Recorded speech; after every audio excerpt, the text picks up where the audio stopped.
एक जंगल में ऊंट और शियार रहते थे। उस जंगल के पास ही खरबूजों का खेत था, लेकिन खेत और जंगल के बीच में एक नदी पड़ती थी।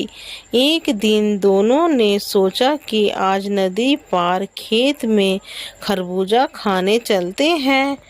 दोनों ने एक दूसरे से सलाह मिला ली और खरबूजे के खेत की ओर चल पड़े। जैसे ही नदी के पास पहुँचे, शियार बोला, ऊँट भाई, तुम मुझे अपनी पीठ पर बिठा लो तो मैं भी नदी पार कर लूँगा। ऊँट ने शियार को अपनी पीठ पर बिठा लिया और थोड़ी ही देर में खेत में पहुँच गए। जैसे ही वो खेत में पहुँचे तो उन्होंने बड़े ही मीठे मीठे खरबूजे खाने को मिले। दोनों खरबूजा खाने में जुट गए, लेकिन थोड़ी ही देर बाद शियार का पेट भर गया और वहाँ अजीबो और गरीबो आवाज़ें निकालने लगा। ये देख ऊँट ने उसे ऐसा करने के लिए मना किया, लेकिन शियार ने उसकी एक ना सुनी और बोला, ऊँट भाई, खाने के लिए मैं ऐसा ज़रूर करता हूँ, मुझे तो हुक्की आ रही है।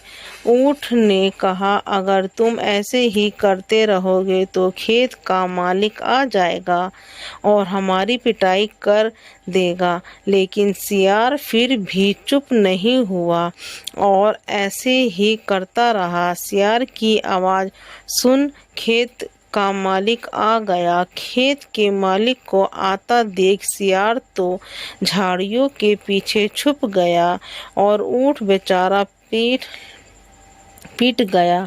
अब जब शियार और ऊँट की जंगल वापस जाने की बात आई तो शियार ऊँट के पास आया और ऊँट से बोला कि भाई, तुम मुझे अपनी पीठ पर बिठा लो।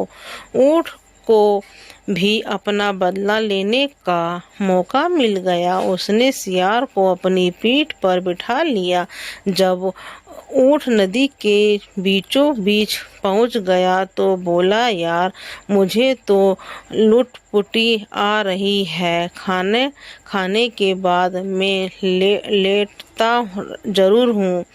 जैसे ही ऊँट बैठने को हुआ तो शियार ने उसे कहा, अगर तुम बैठ जाओगे तो मैं तो डूब ही जाऊंगा, बस थोड़ी देर रुक जाओ। अब ऊँट की बारी थी, इसीलिए उसने भी शियार की एक ना सुनी और नदी में बैठ गया। जैसे ही ऊँट बैठ, शियार नदी में डूब गया और मर गया। सीख इसीलिए बड़े बूढ़े लोग कहते हैं, हमें सब के साथ अच्छा व्यवहार करना चाहिए, क्योंकि हम जैसे करेंगे वैसे ही मिलेगा। मतलब जैसी करनी वैसी भरनी।